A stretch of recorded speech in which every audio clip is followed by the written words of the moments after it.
Kalau saya simpan emas, adakah saya akan dapat dividen daripada simpanan tersebut? Inilah soalan yang paling famous ditanya oleh penyimpan-penyimpan emas baru. Untuk makluman tuan-puan, emas ni tiada pendapatan. Jadi kalau ada mana-mana ejen emas yang beritahu yang emas ini ada dividen ataupun ada hibah emas, confirm ejen tersebut adalah seorang scammer. Keuntungan daripada simpanan emas ni adalah berdasarkan kenaikan harga emas semasa. Contoh, saya beli 1 dinar emas ni tahun 2022 pada harga 1,200. Harga 1 dinar yang sama telah pun meningkat menjadi 2,700. Keuntungan sebanyak 1,500. Okey, selepas tolakan harga. Tapi apa yang paling menarik bila kita simpan emas ni adalah simpanan kita tak mudah bocor. Ada setengah kita ni yang susah nak menabung ataupun susah nak menyimpan sebab asyik melabur kepada keluarga ataupun kawan-kawan ataupun pada diri sendiri.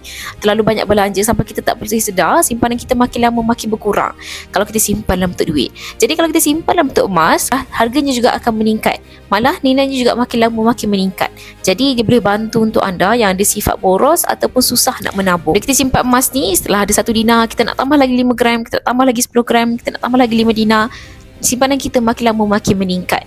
Itulah ajaibnya bila kita simpan dalam bentuk simpanan emas. Sebenarnya sangat mudah kalau anda nak bermula. Hanya dengan bajet 100 anda dah boleh mula simpan emas di public gold. Kalau anda ada bajet 1,000 pun anda boleh menabung. Malah ada yang beli emas berkilo-kilo dengan public gold dan dapatkan emas fizikal mereka, kemudian mereka simpan dalam safe deposit box. Jadi bagi anda yang belum pernah ada simpanan emas di public gold, nak mulakan simpanan anda, isi borang biru di bawah dan saya akan bantu untuk daftarkan akaun untuk anda secara percuma. Untuk lebih banyak ilmu emas dan juga kewangan, boleh follow saya rapat-rapat.